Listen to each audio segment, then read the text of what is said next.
Hey Telutizen, kembali lagi bersama saya, Aji Gautama Putrada. Ini adalah mata kuliah Sistem Cerdas IoT.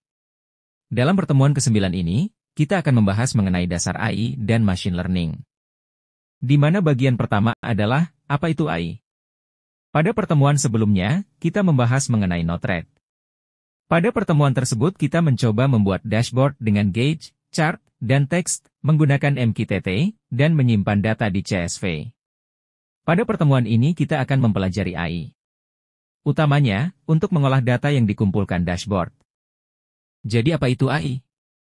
AI adalah singkatan dari Artificial Intelligence, yang bahasa Indonesianya adalah kecerdasan buatan.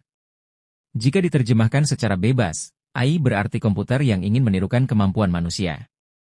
Kemampuan manusia dalam hal apa?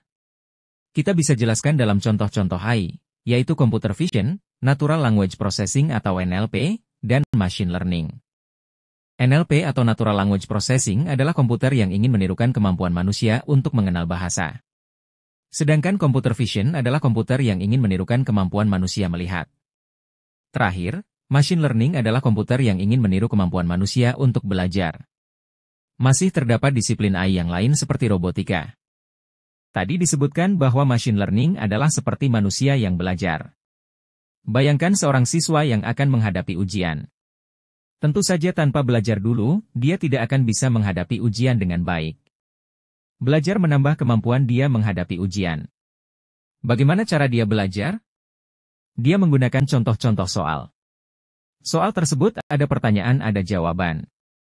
Jika siswa sudah belajar dengan cukup giat, bagaimana siswa tersebut tahu kalau siswa tersebut sudah belajar dengan efektif? Siswa tersebut akan menghadapi ujian. Ujian tersebut juga seperti belajar, ada pertanyaan dan ada jawaban. Pertanyaan dan jawabannya tentu saja serupa tapi tak sama dengan saat belajar. Jika hasil ujiannya bagus, maka ia telah melakukan kegiatan belajar yang baik. Berikut adalah machine learning yang menyerupai manusia yang belajar. Siswa yang belajar dinamakan model. Pertanyaan disebut sebagai feature. Jawaban disebut sebagai label.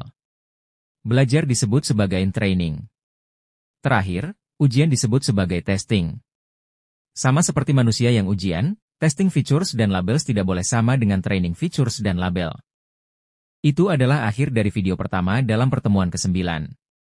Dalam video ini, kita belajar pengertian dari AI. Kemudian kita juga belajar bahwa machine learning adalah komputer yang bisa belajar seperti manusia. Dalam pertemuan berikutnya kita akan mempelajari jenis-jenis machine learning. Terima kasih atas perhatiannya, dan sampai jumpa di video berikutnya.